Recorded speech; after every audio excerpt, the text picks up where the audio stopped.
There we go. Let's get started. Okay, so first thing is, thank you all for being here. This is the weekly JV Partner webinar in which we talk about a lot of things that will help you in your information marketing business. And if you haven't been on one of these before, thank you for being here. And if you've been before and we're happy, please tell all your friends because it's something we like to share. So, Bill, why don't we start by talking about some of the things? And Bill and I were just at a membership site seminar, and so maybe we can share some things that we learned about membership sites. So I'll ask you, what did you find most valuable from the event? Well, first, we should say that in any field, there's always jargon, So this is called paywall sites. That is, they have to go through a wall where they have to pay to get the valuable, or some valuable content. So it's also membership sites, paywall sites, or continuity programs. So you got to learn the jargon when you go to a new territory. It's like, okay, why don't you just call it? Why don't you decide on the name? That's the first thing. But so. What I think that we went there because we're starting. We have a couple of coaching groups that I guess you could say are membership sites, but they're not the classic membership sites like most of these people in this conference we're talking about, because they're sort of live coaching with a membership component, and it's monthly or every 3 months or 6 months or whatever. So ours are a little different. We're launching a new venture that is essentially purely membership. It's a subscription site, which I guess is another term for all this stuff. And there was one very practical thing. We we paid a boatload of money to go to this thing. It was expensive, and we wanted to get it right. That's why we went to it. And I think one practical thing is that I hadn't really thought about all the legal aspects of this because, my general principle, like yours is, Fred, is just tell the truth, don't rip people off, and 99% of the time you'll be okay. But there was actually a little technical stuff and the legal stuff because there are so many sleazy people like there are in internet marketing and information marketing. So many sleazy people like the Columbia Records, Columbia Record Club or whatever, where they tricked people into things, paying for many months when they didn't really want to pay, making it hard for them to get out of it, not making it clear how much they were charged. And there's been some more recent stuff too. So because of that, the FTC, local attorney generals, and better business bureaus and consumer protection agencies have kind of hammered out stuff you have to say and some stuff you can't say. And we got some information on that. And all again, first takeaway is don't lie to people, don't trick people, make it easy for people to get out of your program. So don't maneuver them or manipulate them, which some people, I guess, do from the examples we heard. The second thing is you really have to make it super clear right near where you ask them to pay and tell them that you're going to charge them every month if it's a renewal thing.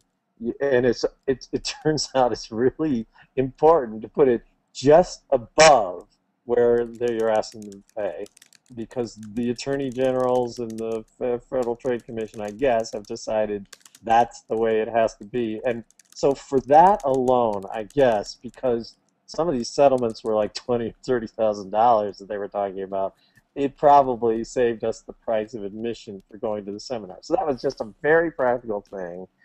I hadn't even thought about that. I had no idea about that. So that was one first thing that I learned. What else? Well, the other thing, and it's something you've talked about before, and it's something I'm generally terrible at, is that the person who ran this has two specialties. Her name is Ann Holland, and she has two specialties. One is these membership sites, and she's just like a geek. She's totally into this stuff, every little aspect of membership sites. But the other thing she's a total geek about, and she has another site called Which Test One, Yep. is a lot of these people were into testing. Like, you changed the color of your button, you changed the nature of the call to action or the screen which people subscribe or buy things from you, and sometimes you can get like 18,000% better results. And I almost never test. I mean, I go sometimes by my intuition. I'm trying to make things really simple, but testing, there's simple tools to do testing, it turns out. And because I'm not a statistical geek and I'm not a technical geek, I haven't been doing much testing. And I know there are people that test all the time. And if you've got, I mean, one of the things that you talk about is get a great product. That's the first thing. Just get a great product. But then there's everything else around it. How do you sell it? How do you increase your sales? And so that's what they were talking about. And some of it was really esoteric, and I wasn't that interested in. And also, as we both talked, some of the presentation weren't great. But the overall message I took out was endlessly tweak and test if you have a good product and it's all set up. And we have a great product that we're launching next month. We're not going to talk about it because it's still kind of in the secret phase. And I think after we launch this, we're just going to have to continue to do small, small tests and tweaks, and just to make it more successful, to make sure the offering is viable. So that's what I walked away with if you want to talk about generalities. Yeah. The other thing is that we should, again, we've got this publishingabook.com is one of our ventures, and this venture, Mhm. now we're going to be starting another group in January, correct? Correct. And I don't know whether it's going to say that there. I think you have to go to the next page Yeah. to see the actual offer. But yeah, oops, stop your Adobe update. I heard there's some spammers doing Adobe update stuff, so watch that. Yeah, so let's go down and see if it says starting in January. We asked Stanley to put that on there, but I don't know whether he did. But yeah, I mean, we've actually, no, he needs to put that on there, sold out, starting in It's not. January. Where is it? But it should be right at the top. Last time it was at the top, so we'll see. Okay. He just needs to put it on there. He put a little box that looked a little like the buy button. It says, program was filled, because we have one recently. Now we have three components to this, but two components that are the membership kind of things. One is this one that you're seeing on here, which is our sales page for our program. You get a boatload of products. These are books that we've coached into existence, some of the books, there have been over 100. And we say, look, Fred's an expert on self-publishing, Bill's an expert on traditional publishing, and we're both experts on how do you get your book written and how do you sell it after you write it and how do you make money from it after you write it. So that's what we're offering, but we're offering sort of a group mastermind, 2 live coaching calls a month, a boatload of free products to support you and learn how to do this process. And that's sort of it's more of a coaching group with a membership component. But then we're also offering another membership only thing, which Yeah. we don't get personally involved in. And that's more the classic membership site, where it's really passive income. You have people sign up and you, as they call it, trickle out the content month by month or week by week or day by day, depending on how you decide to set it up. And so one of the things we went there for is to figure out what's the best software or platform to offer this trickle out and manage the membership, because they have to have login credentials and all that stuff. So part of it is a technical thing. Which is the best platform to collect the money, to administer your account, and to And deliver your content? yeah, and I'm going to leave that for another webinar to talk more about that. So Right. we won't really get into the software discussion. But here's my question for the people who are on this webinar who aren't proteges, people who are watching at home on their computers. Let's talk. One of the things that we've done with this program, the Publishing a Book, is that it's not only a coaching program, but there is a membership site component where people get very actively involved on the member board. And I really think that that has a big, the member board component. Why don't we talk about that? And I mean, I've been thinking about, there are different kinds of people, right? There are people who are very active, and then there's others who do, nothing and you never see them. Um, what do you think the difference is? How can we get the people? First off, why would we want to get the people to be very active? Well, because, it's like, why is Facebook successful? Because people long for connection and belonging. And in this arena, when they're writing a book, having been an author, it's a very lonely process. You're plagued with doubts and procrastination. Is the book any good? Do I have the right title? and just somebody to kind of hold your hand and give you support while you're going through the process. So I think it's the Facebook thing is that why do people spend so much time on Facebook? When it first came out, people were like, oh, this is going to be crazy. Nobody wants to spend. I know people who spend hours a day on Facebook and they really love the connection. So I think people long for belonging and connection.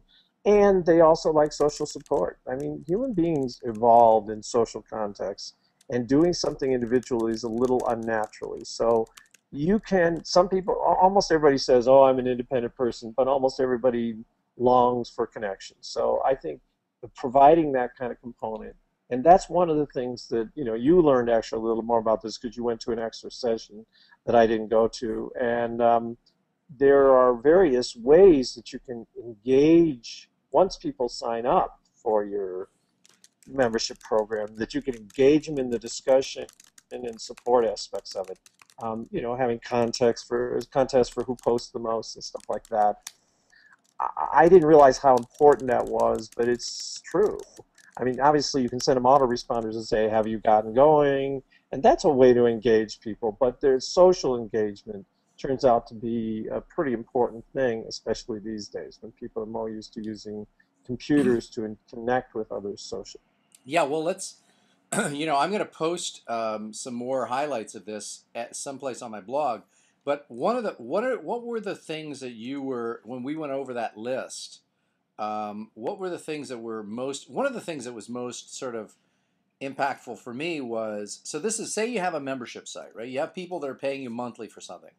The key there is to keep them paying you and make sure that you deliver great content. So one of the things that they brought up, how do you get them to stay, is one of the things that was really really perfect for me is the where, say for example, in this month October, you know we give you a survey, right? And then Right. November, you know, you get the results. Yeah. So there's all So this people kind want of, to hang around and find out, oh, well, was I in the middle or was my opinion the right one or whatever it may be? Yeah, not only that, but then that's a good. oftentimes they said, like for example, if you had some kind of a book, an ebook, where you had, 10 chapters, again in October, give them 5, and then in November, Well, they get the and that's the balance. classic thing. Stay tuned next week. Yeah. When they used to do that on television, they'd say, stay tuned next week for the thrilling conclusion to. And, people have a tendency to want to complete sentences. When you say, Winston tastes good, Like a cigarette should, yeah. you have to be of a certain era to remember that. Yeah. So people have a tendency to want to complete. They don't like incompletions. I like one of the other ideas that you talked about that, again, you went to a different part than I did, but I'd sort of heard this before. You have a point system for people who post the most actively on the discussion board, and they win an extra bonus, or they just get recognition, like best poster of the month. And people like those kind of recognition or award things. And I guess that leads me to something that they didn't say in your seminar, but what I've been thinking about a lot lately is, how popular video games are and how addictive they are for people. Can you gamify your membership site? That is, banners, badges, awards, levels that you can get to. That's what video games do. They let you get to the next Hmm. level. They use the dopamine squirt in your brain when you get recognition or accomplishment or a new level, or you master something. If you can gamify your any of your products and any of your services, I think that'd be kind of cool. And then, so I think it's gamify, communityfy. I don't know how to say that, but engage them in the community, and engage in any sort of way. Those are the things. And you talked about the 3 C's they talked about of making a really good membership site. What were those 3 C's? Yeah, the 3 C's. So these were the 3 C's. By the Or way, that website that I, community was one of them. Yeah. yeah, 3 C's are 3 C's to a great, membership site.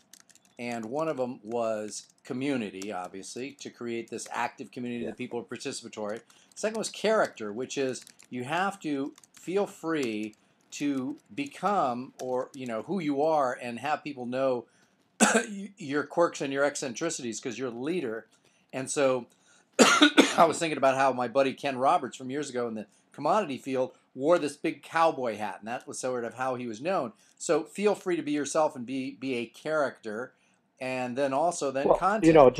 sorry, just to interrupt you. I think that you are a character to your tribe, if you will, to the people who subscribe to your list, the people who come on this webinar. You come across as Fred, and there's nobody like Fred, both in looks and in personality and content.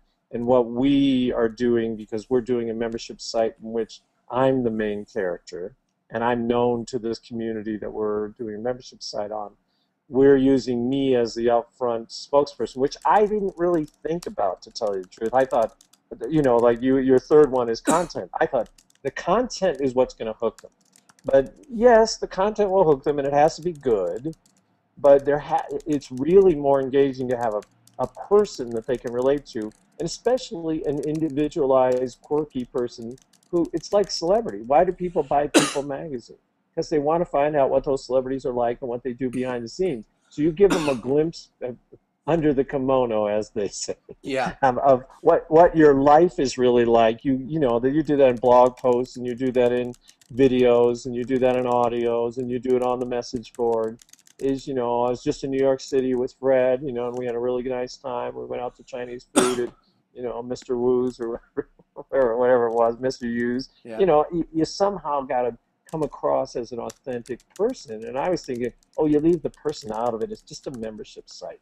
And that really just disabused me of that notion. So it was helpful because I actually changed some things on our membership site because of that. Yeah, and I think it's true that if you think about it, for a membership site to thrive and be successful, you have to get people involved. If people aren't involved, I mean, then they're really just there trying to suck off of content. But if you get them involved, and again, there are various ways to do that. So community is important. Character, have something in the site that Bill and I are putting together for the psychology community. He is the character. So I'm wondering, Bill, then what are the other elements that we're going to want to do to bring your character out? For example, is Video, guitar. video. Yeah. I mean, it's really video and self revelation. What I don't know. There's another word for that, but letting people know who you are, and quirkiness, I guess.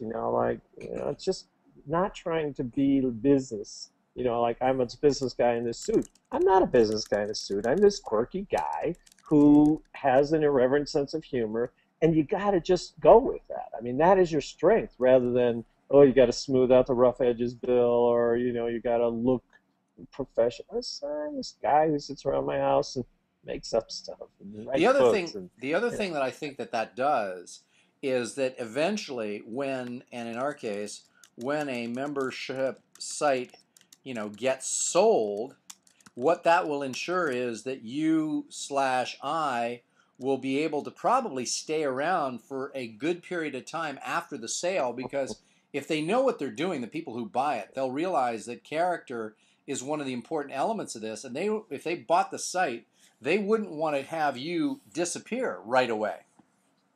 Yeah, you're the celebrity spokesperson, you're the consultant, and so they're going to pay you fees for several years at least, until they either find a new celebrity consultant, or they have enough content so they don't need you anymore. I think that's right. And and again, it sort of goes back to, there's three places to engage people, I think. And one is, if you just have the information, like you're an information marketer, you just have the information, you engage their head or their wallet. Like you say, I'll help you make money. So you've engaged their head or their wallet. And I guess what this community and character does is engages their heart and their soul. Or, I don't know what you want to call it, but Yeah. heart and soul. So the head and the wallet are two places to engage people, and that's good. And most marketing does engage people in that. Here's some great benefit you're going to get out of it financially, or here's some great information. But here's why you want. I'm just reading the recently released, 2 days ago released, the biography of Steve Jobs, and Don't tell me anything. I bought it last night. yeah, he has lots of flaws, but one of the things he knows, if you ever saw one of his presentations, is He knew how to engage you at multiple levels, at I want that bright, shiny object at the level of desire, at the level of emotion. He really knew how to speak to you at the soul level, the heart level. And he said about Bill Gates, he said he should have taken some more LSD. He's just like, he's so unemotional, basically. And that comes across in the book, too, how unemotional Bill Gates is. He just gets kind of detached. Yeah. And Steve Jobs almost never was detached. he was way too attached and engaged and passionate, and sometimes to his detriment, and we all know some of those stories. But I think it's that emotional component that's often left out of business and out of membership sites, I guess. Yeah. And it's funny because I saw Walter Isaacson, the guy who wrote the book, being interviewed on Charlie Rose last night, who, by the way, this site that I brought up has nothing to do with anything, so I thought I'd remembered it correctly, but it's not. But if you go to charlierose.com, he puts up the interviews right after he has them, usually the next day. We'll see if the Steve Jobs interview is up. Last night, here it is, Walter Isaacson. Walt Isaacson is here Yeah, as the there he CEO is, of the Walter Aspen Isaacson, Institute. Yeah, so He is he's also here the author giving of his biographies thing. on Albert I Einstein, don't want Benjamin to. Franklin, and Henry Kissinger. 7 years ago, Let me- late Steve Jobs It's a asked pretty engaging Isaacson to book. write I his thought, I I can't don't get, know if I hold want on, to I read a can't whole get this thing biography to of stop. Hold on a second. Jobs. Hold on a But second. he did a Wait, good wait, wait. job. Over He 40 did a good interviews job with writing. Jobs Hold and on, spoke hold with on. more than 100 friends, Yeah, I can't family, get this thing to colleagues, and stop, which competitors. is really And pissing me notoriously off. private. But anyway, oh, by the way, here's the latest thing that Stanley has just put up. Stanley's on the call, and the only thing I would say, Stanley, is that it's no, it's okay. It looked a little bit wide. So now, when people go to my information marketing area, Bill, this is the latest thing. Is I've put up a sort of a wall that they aren't now. Stanley, I assume that no one can access. He may not be done with this. So if I click on this, I shouldn't be able to access. Yes, takes me back to here. So anybody who clicks anything anywhere on this site, and it says to access hundreds of great video, give me your email address. Yes, we'll send you some email every once in a while for things we think you may like, but we'll never share your info. We value your private. Mention this. Well, let me just let me decide? finish, Bill. Why did you Let me finish, Bill. Yeah. So one of the things that I'm doing here is just this particular area of the site has gotten really popular. I've looked at it through my Google Analytics, and so what I'm doing is I'm now trying to get people's email address. Now you can say what you were thinking. Yeah. So why did you make that change? Because you said, I just want everybody in the world to see this, and then we heard something at this event that you said, I'm convinced by that. Why did you decide to put an email front to it, or collect the email front to it? I've forgotten, so you can tell. Well, here's what it is. So before, I was allowing people to get access to this area of my site without giving me their email address. And my theory was that people who would come to my site, they would consume the information, they would download some of my products, and eventually they would bounce back to me for other products and services, which I still think is true. However, I think that the immediacy of both action and revenue will happen faster. It happens faster when people are, on your email list. So if I'm going to try and get people to come to a boot camp, it's really tough for me to get them to come to a boot camp if I can't send them out an email saying, hey, 2 months from now there's a boot camp, which, by the way, there is. And the boot camp, next one is December 1st through the 8th. And that is coming up in Las Vegas. So that was my answer. Does that make sense? Yeah, because, I have to say that I was on your email list for 4 or 5 years before I bought it. You there? And I was on your email list for 4 or 5 years before I bought anything. Did you hear that? Yep, I did. And so, I didn't unsubscribe from your email list, so I think a lot of people would before that. I just kept being amused and getting value out of what you were saying. I was engaged with your character. I unsubscribed to almost everybody else's email list in this space, in information and internet marketing, because I got tired of the sameness of their message. Your message was your character hooked me, and you kept giving away free information on your email through your email. You know, and sometimes I didn't open it, but most of the time I did. I read almost every one of your emails for 4 years, and then you came out with something with Bob Bly, the internet millionaire retirement program or whatever it was, and I bought that. I thought, okay, I like that. That's good, and I got the pre-publication price or whatever. It was good. I think having people on your email list, it creates that community, or it doesn't. I mean, if they're not interested in community and they're not interested in your character, they won't be on it. So I agree with that, but there's an argument to be made either way. Yeah, and so what happened was I think that my theory here of just having people come to my site and get everything they want for free is fine, and I think that eventually it'll produce some results. But this, where I'm asking people, and by the way, Stanley, we also should put the fact that this, that's good. Yeah, we can do this, and let's see here. I don't really think we should have the pay with a tweet here. I think we need to have both, so they have. I think they have to do both. I don't like. Maybe. Let's see. What do you think, Bill? So in other words, the way Stanley set it up. Test it, Fred. Test it as an A/B split test. Yeah, maybe we can set that up, Stan. But the thing about it is we won't know results. I think that for now, my preference is let's just remove the pay with a tweet or Facebook. Put that on something else. Yeah, we'll put that somewhere else, Stanley, and we'll make it only that they can get in. So Stanley's on the webinar right now, so he can make that change. And chances are, if I refresh it in a few minutes here, it'll probably be different. But that's good.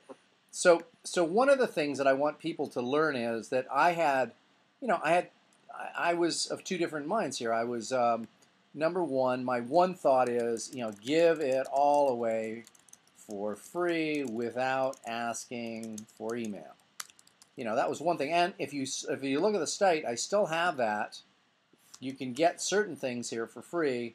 If you just go to fredgleeck.com, you can still get access to these ebooks right here without giving me your email address. That still holds true. But this portion of the site here, the free information marketing training, which is getting more and more popular, as soon as you go there, now I am asking you for your email address. And the reason I'm doing that is because this has become the most popular section of the site, and I just don't really think that I'm getting maximum results immediately from just letting people come and get everything for free without giving me their email address, and I can't really hit them up for other offers that I feel are valuable. So that was option one. Option two is ask for an email address. So I'm back to getting that, and then that will also produce for me, I will be sending out more content oriented emails, because frankly before I'd strictly gone to blog posts, and so I'm going to try. My problem is, Bill, and this is maybe something we can discuss sort of publicly in front of everyone here, is my theory was if I stopped sending out a lot of emails, just put up the blog post, I'd have more people just going directly to the blog, but I don't think they do that. I don't think some people don't. Some people do. I think, it's always like you and I have talked about before. You give them multiple places to consume. So you say, here's the first half of what I want to tell you. If you want more, go to the blog post. I think it's like stay tuned for more might be better. If they like that topic, they'll probably click and go to the blog post. But they probably won't click until they see, oh, there's something of value there for me. So I've always liked your content full and very generous emails. Those are the two things I like being on your list all these years. Why have I stayed on it for probably 6 years now? Because your character comes through and you give away really free, valuable stuff. So then the thing is that do I have to now produce two sets of content, one for my emails and one for my blog posts? One half of your blog post goes in. When you get an idea, you blog it, and you put one half of it, and you say, if you like this stuff, here's more. So it goes in the email. Yeah, so you get the best of both worlds. So what I could do is... They don't have to go to it if they don't think it's valuable, but if they think it's valuable, they're going to click that, go to the blog, and read the rest of it. So emails to people would go like this. Intro section, and then I would have sort of article or topic one, topic number one, and give them 50% of the idea, and then have link to the blog. Link to the blog, and then topic number 2, same deal, and then offer number 1, whatever, going to have the boot camp or whatever, and or whatever it may be. If you want to do a rant at the beginning, I don't know. I think that's the way to go. Yeah. Okay. So that's going to be what I'm going to do next, and then so I might have say I try and get to, topic number 3, do the same thing, and then I have offer 1, offer 2, and then a conclusion. But up here, I might go to something like, again, the intro, and then the rant, and then that. Yeah. Good. Okay, so that's what I'm going to try and do. Excellent. Good. So now I'll be interested in that. Yeah, I'm interested to see what happens too, because I think that my switch into that other mode. Now, why don't we talk to people a little bit about the self-publishing versus a publisher option? And now with ours, Bill and I have a book. We have a book with an agent that we just heard from her yesterday. Yeah, didn't we? that they're shopping around to publishers, in New York City. And so apparently, according to them, there's 5 or 6 people who have an interest. Or 5 or 6. About 5 or 6 that they haven't heard from yet, so they don't know whether there's an interest or it's a no. Right, and my feeling is that, the nice thing is if there's enough interest that they can get people bidding on this, that we can actually we might be able to get $50,000 or $100,000 advance. Well, and this goes back to the conversation you and I have been having for the last 3 or 4 months. We're both leaning towards the power is shifted in publishing land, and the value has shifted to the author. Because now you have a really good distribution with ebooks and with Create Space, where you can do a print-on-demand book for very reasonable price and distribution for very reasonably. And because of all the stuff that you know about how to get known on the web, their publicity is not even that great when you have a regular publisher. They're going to have you do all that or most of that publicity. So the only possible value to go with what they call a legacy publisher, what we've been calling and what other people are calling legacy publisher, traditional print publisher, big one in New York, the only value are 2 so far, and one of them is going to fade as time goes on. One is prestige. It still seems more. When we were at this conference, I would say to people, they'd say, "Oh, who did you publish your books with?" And I say, HarperCollins, W.W. Norton, John Wiley and Sons, Pearson, Rodale, and they all knew those people.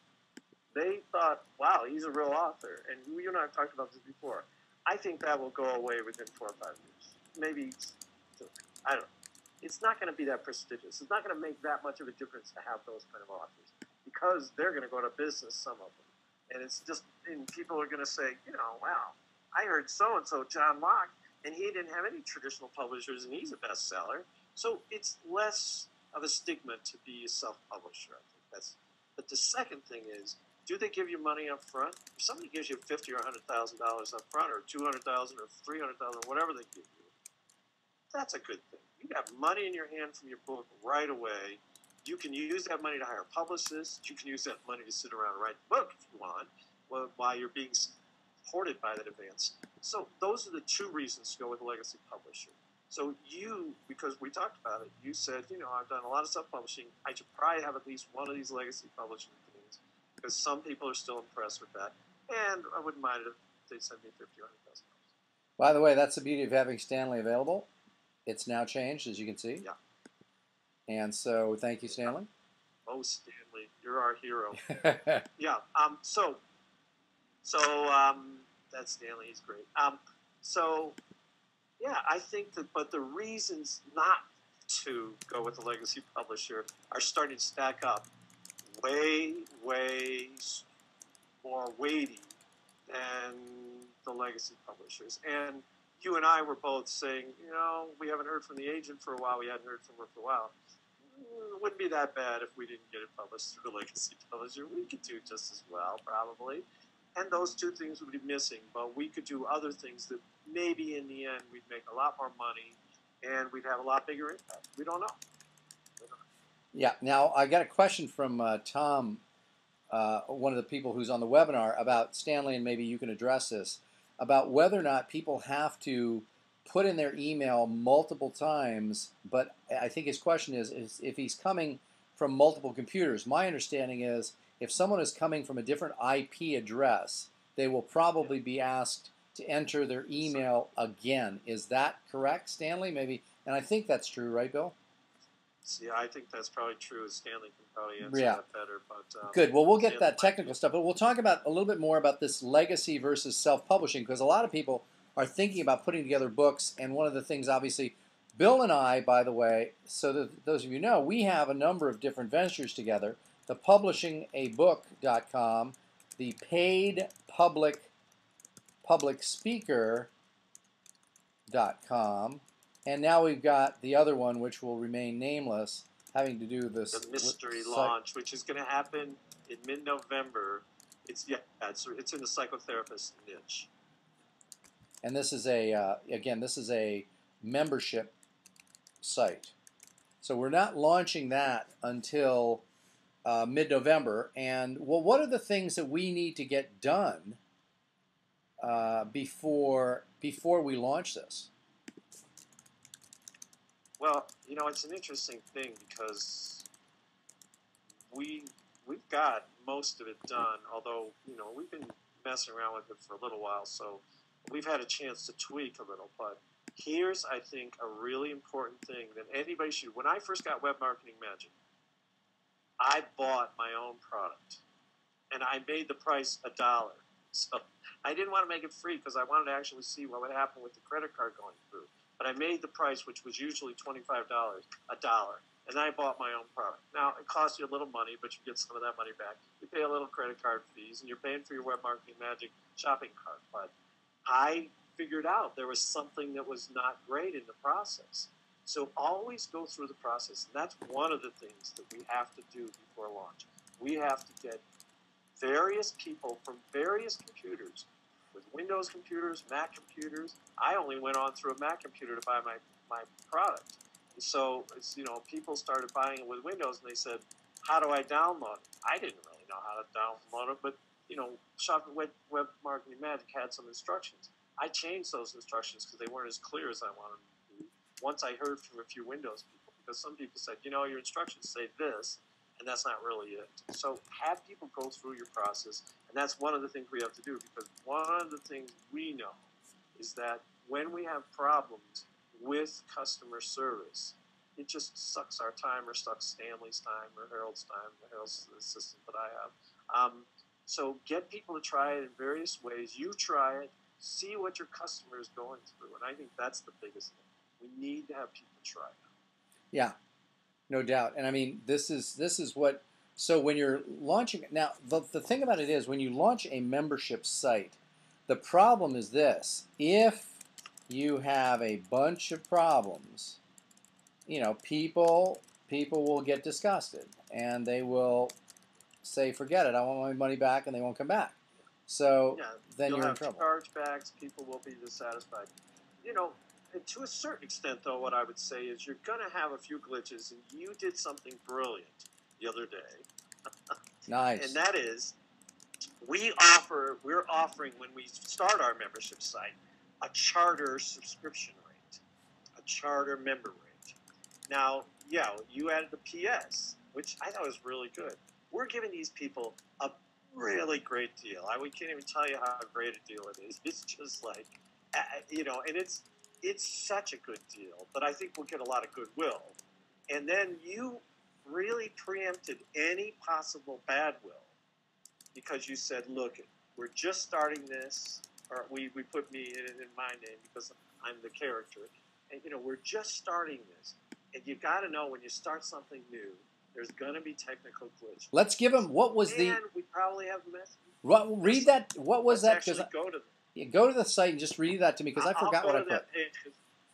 Yeah, we still want to keep it secret, so I'll go to the page and I'll actually read it to you. Yeah. So in other words, what we did is we were trying to inoculate ourselves against technical problems that inevitably happen whenever you launch something. So one of the ways we did that is that charter members are getting 50% off the future regular price, and if they stay with us, forever, they'll always only pay that price. In other words, they'll be grandfathered in to no matter what it is in the future, they're going to pay this price, which is 50% off the quote unquote regular price.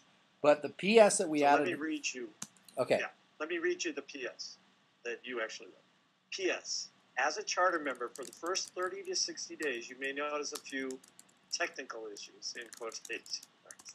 Please point them out to me.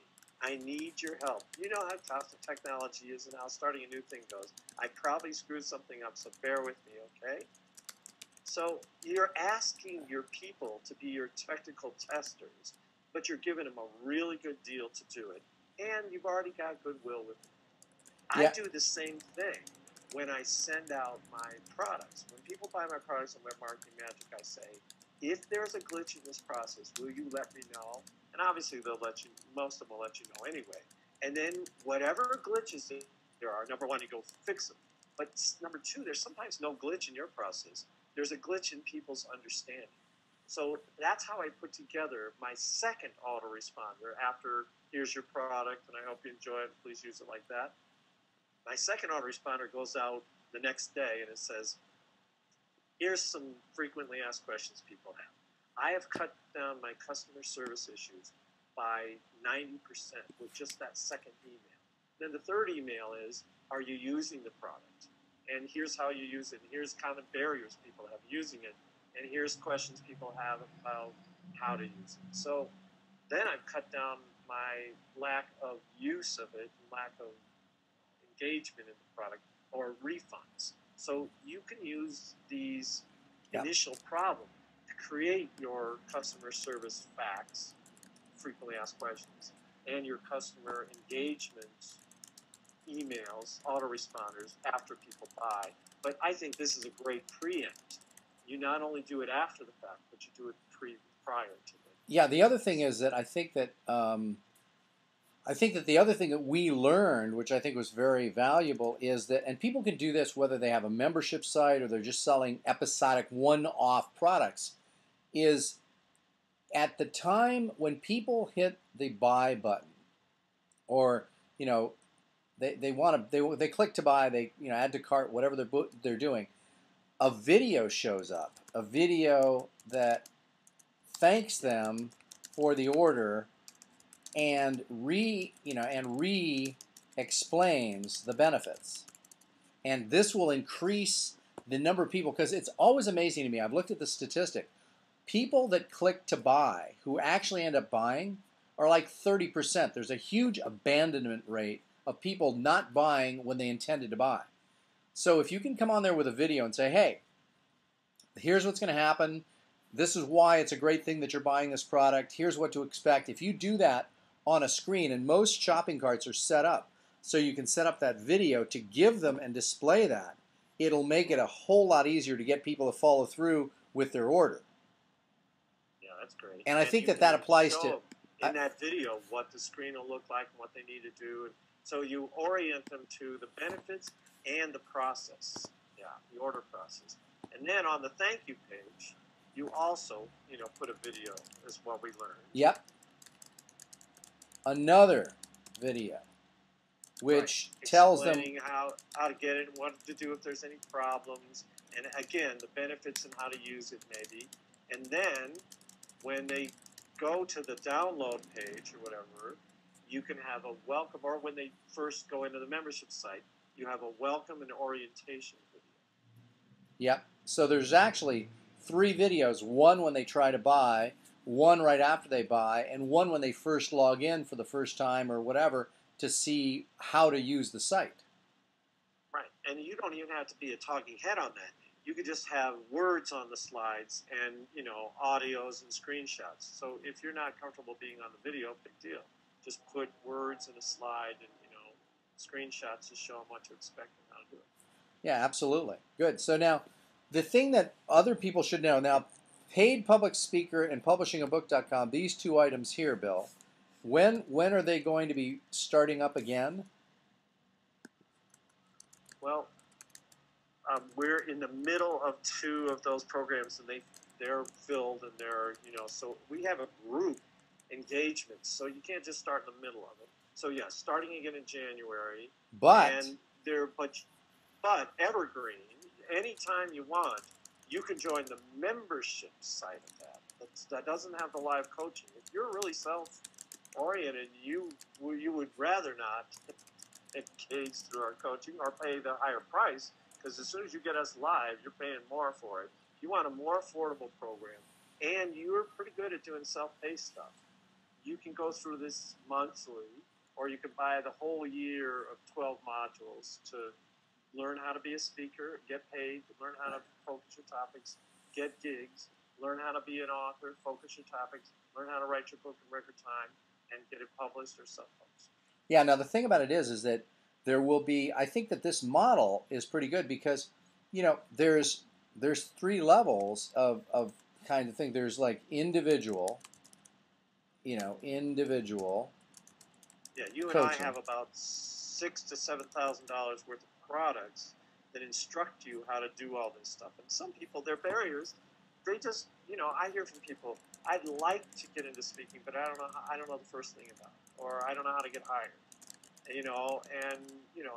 You've got individual coaching, and you've got group coaching, less expensive, and there's a self-paced thing. There's actually a fourth possibility, and that is you get each individual product.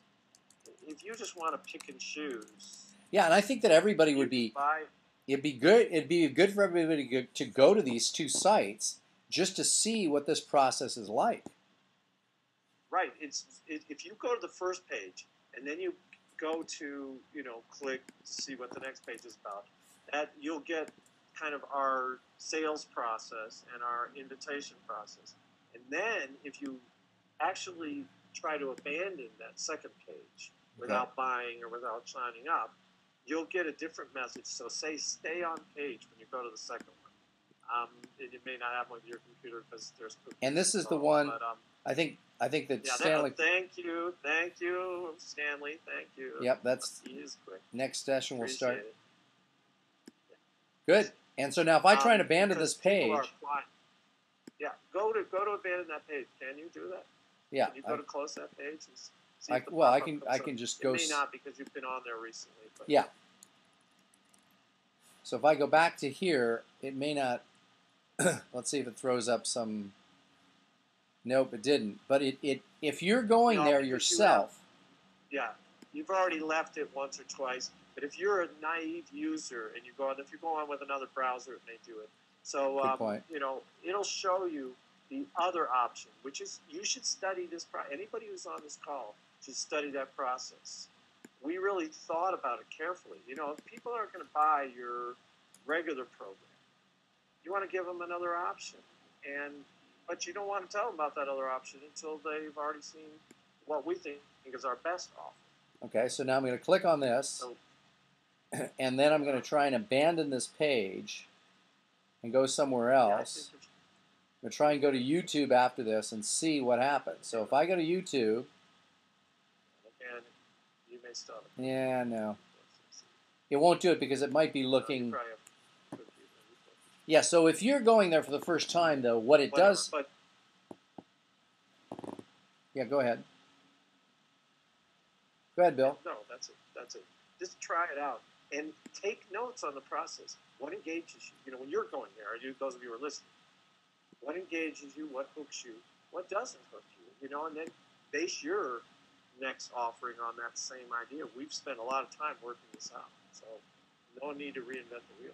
Yeah, and again, for not only we'd love to have you in one of the programs, but it's also instructive for you to go there and look at how we did it, so that you can copy it and just do exactly what we did. Because it makes no sense for you to have to reinvent the wheel here and try and figure out how to do this yourself when we've already done it. Well, I'll just say one more thing, just as a practical thing. You and I love these little kind of formulas or stepwise things. And one of the people that was in this conference we were just attending the last couple of days in New York had a really simple offer for me, which I liked, and I just wanted to share it with people and get ready to write because there's. Okay, hold on. So if you're going to make an offer, and he was talking specifically about email, making an offer in email. the first component is why me, it says. First component is why me. Why are you sending it to them? Second component is why you. Who are you and why should they listen to you? So you want to get all these questions answered in your offer or your email. And the third one is why this. Oh, why this? You talk about the problem, the solution, and your proof. And there's a why now. And the next one is what? Well, yeah, maybe why now. He didn't put that in. You know, why now urgency. You're right. That was the last one. And then the last one, the next one is why this price. And then you establish the value. That's it. So that's about value. So it's reader, you know, relevant for why are we sending this to you? Why am I sending this to you, or why am I making this offer to you? Who am I? So you should listen to me. Why this is the problem. Here's the problem that people face. Here's the solution I have, and here's my evidence for that, and the proof that I have it. Either a testimonial or the results I've gotten. You know, for me, I've written 34 books, and I've coached over 100 in existence. Okay, well, that gives you some proof, but people don't know where to start. Why this price? Well, you know, if you had to buy me for individual coaching, it's $500 for an hour. This is a really great price, and you get $6,000 worth of products. You get Fred and me, who would be about $1,000 an hour, and there's only 25, and it's going to launch at this date. And once it's closed, and we don't do another one for 3 to 6 months. Yeah, I think that's really good. So any email in which you make an offer should have these components. And that's, yeah, absolutely accurate and good. So yeah, I think that we've covered a fair amount of information on this one, and I think that everyone should be delighted. And Bill, thank you very much, and thank you everyone for being on the call. Again, we do these every week, Wednesday at the same time. So again, spread the word. And Bill, thank you very much for being here with me to do it. Thanks, enjoy. Thank you, folks. See you next time. The organizer has ended the session, and this call will be disconnected. Goodbye.